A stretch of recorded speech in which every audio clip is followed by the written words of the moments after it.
Hey guys, Brian from Richard Paintball here again today, and also from SoCal Paintball Meetup. And I want to talk a little bit about regulators and servicing regulators today. So I've got several out here, Ninja mostly, but a couple of Gorilla Myth regs as well. And what do you need to know? Well, you can take them off. Ninja sells, self-service parts kits. So you can fix a regulator. If it's leaking, maybe you just need some O-rings or a general service and maintenance. So anyway, I wanted to replace the regulator on one of my other tanks that just has a standard Pro Reg with a SLP reg for larger gains. We want to carry more paint, particularly with bob long paintball guns, like so. In fact, we got a couple here. Here's another one I'm working on right now. It's really beautiful. So if you don't know, those guns like low pressure. You don't have to use an SLP regulator, but which stands for super low pressure. But it's recommended. You could also, though, very easily take a Pro Reg and take it apart and change the shims that are in it to different pressures and lower the pressure. So if you already have this reg, you're fine. You can use that if you lower it down to its lowest pressure. I think it's around 500 psi. So I'm going to do a video just on that. But today I wanted to do this one because I happen to be servicing this regulator anyway. So I've actually already serviced it, but so everything's kind of loosened up, so I can remove it here.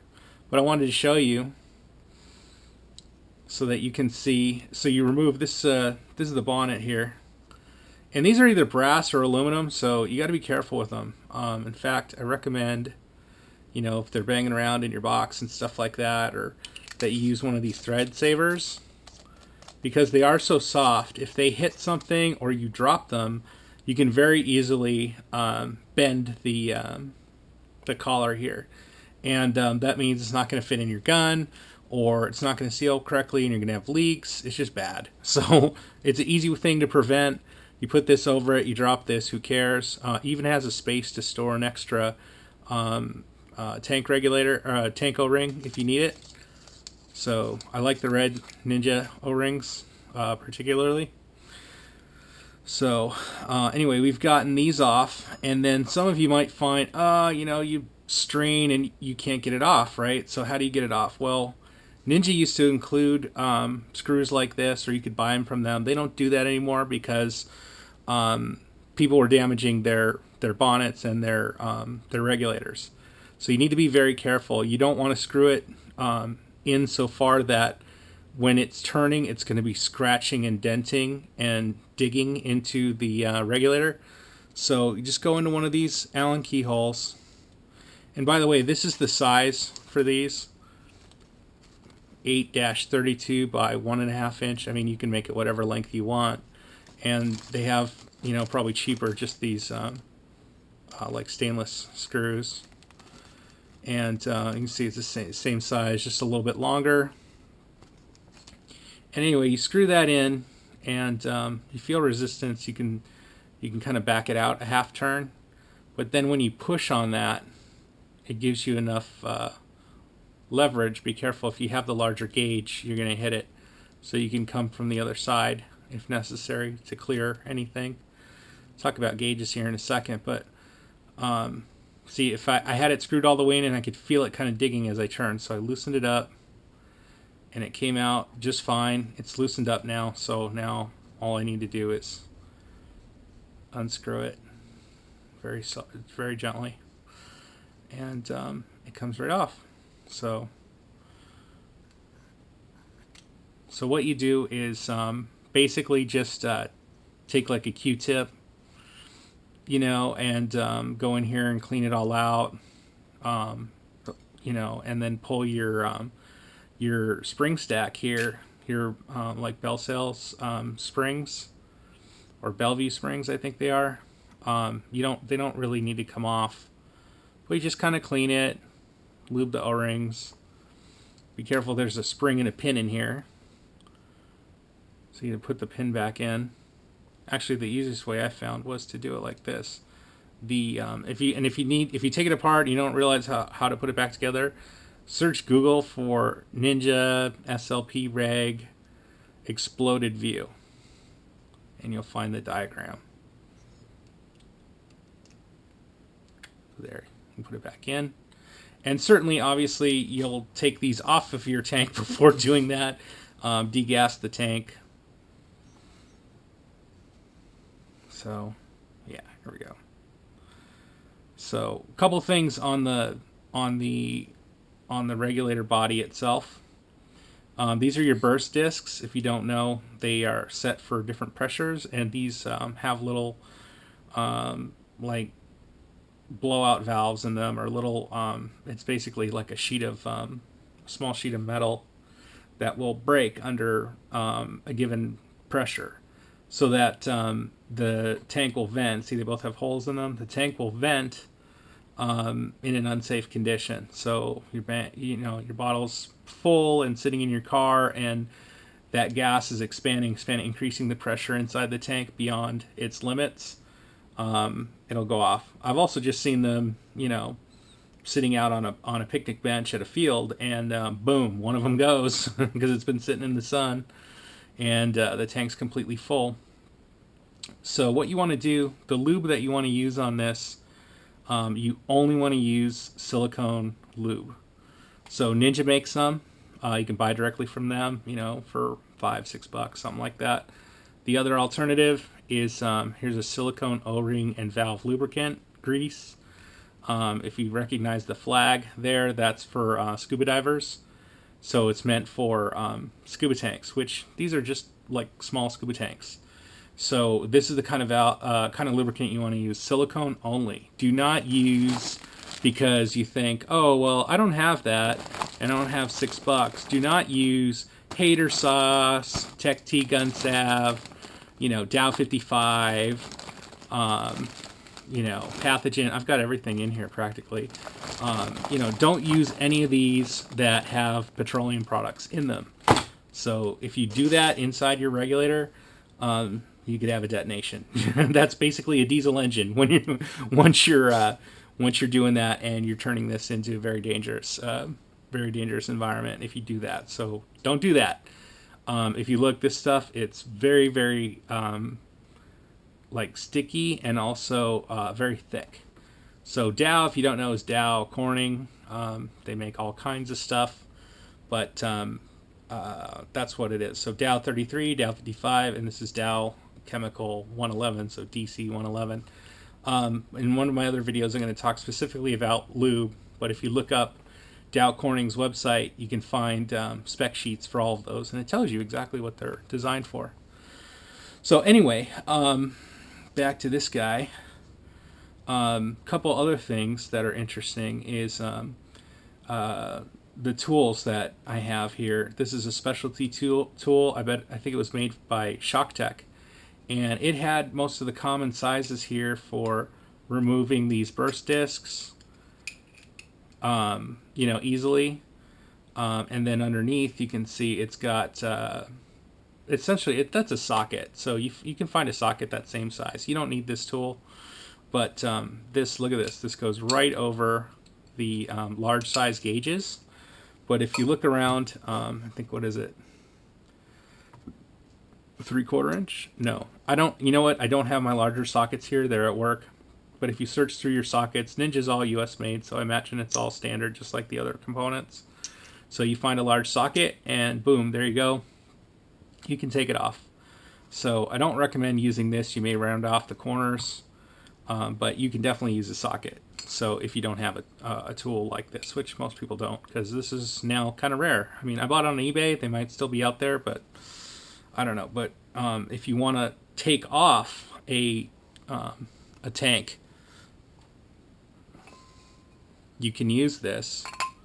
It slides over the top, and you'll have to remove your gauges and your burst discs, but it will slide over the top of the tank, and it'll use some leverage here on your fill nipple. See how it's shaped? So we go boom down here, and then you can very gently with a hammer, you know, soft face hammer, something like this, just kind of tap it off and it'll come off. Some people will use the a soft hammer and hit like the fill nipple. I can't say I haven't done that, and I've certainly broken a couple gauges here. You can look at this one, see how the needle's like floating around. So this is one I think I had to take off. This was on a Ninja tank, even though it was a Myth reg, and I just needed I wanted to put a Ninja gauge on it, or a Ninja reg on it. Sorry. So again, you can use, so this smaller size for burst discs is this what is this, 3/8. A 3/8 socket will fit on there just fine. So if you have Ninja reg, here's a Ninja reg, so you can take those off. These fill nipples, you can use an adjustable wrench if you don't have one that fit that a socket that'll fit over that. A deep well socket probably would fit fine, but that'll allow you to take the fill nipples off. So you could do that, remove those. It's just kind of a pain. So my other method works a little bit better, and there's another tool for removing regulators that I prefer and just is simple. So if you have a lot of tanks and a lot of regs, or you're changing things up for different guns, it's valuable to have some of these. Certainly any good local paintball shop should be able to do this stuff too. But the smaller Ninja regs, I think, where is it? I did have that socket. Here we go. That's a 3/4 inch socket. So you can see the smaller, these are like the micro gauges. You can use that to remove them if you need to. Or like what I want to do is I have some older Ninja regs, like this one, where there's nothing wrong with it. It's perfectly fine, but I don't like the larger gauge. I want to put the smaller gauge on. It just looks kind of more modern, or, you know, it doesn't, you know, dig into your wrist or anything, or interfere with anything on the gun when they have the smaller regs. So you can see the size difference there, the two gauges. So anyway, some people take them off entirely. Some people put a plug in there and they just don't use, like Mike Phillips from Tech BB. He doesn't use the he has a plug in there. He doesn't use any he doesn't like anything on there at all that sticks out. So you can do it that way too if you want. But anyway, let's reassemble this. So you've taken it out, you've cleaned all the dirt out. Anywhere that needed grease in terms of O-rings, you've used Dow Corning 111, which is designed for air regs. It's silicone, non-petroleum. You screw it back together.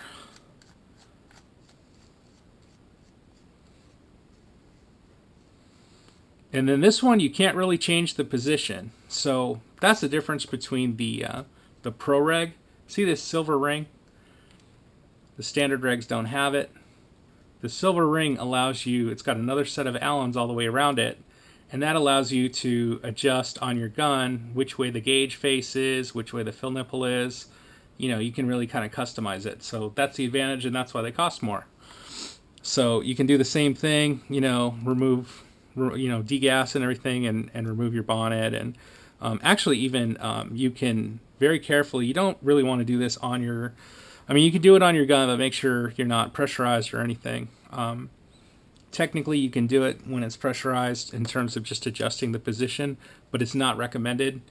And you can damage the bonnet because it's under pressure while you're turning it, and it just doesn't line up quite perfectly, and it can do some damage. So Ninja doesn't recommend that you do that with the tank pressurized. But unpressurized, screw it on your gun, adjust it to the position that you want. And then, you know, you can, you know, with the tank on it, you can see, oh, do I want it here? Do I want it here? So I can read the gauge. I like it this way if you're right-handed, because you can read the gauge while it's on your tank. You know, or some people want their fill nipple on this side. You know, it's easier for them. Whatever. You can. That's the advantage of the adjustable Pro Reg. So, and that's really it. Otherwise, it's, you know, very similar to your standard reg. So anyway, we've got the bonnet back on. can put these set screws back in.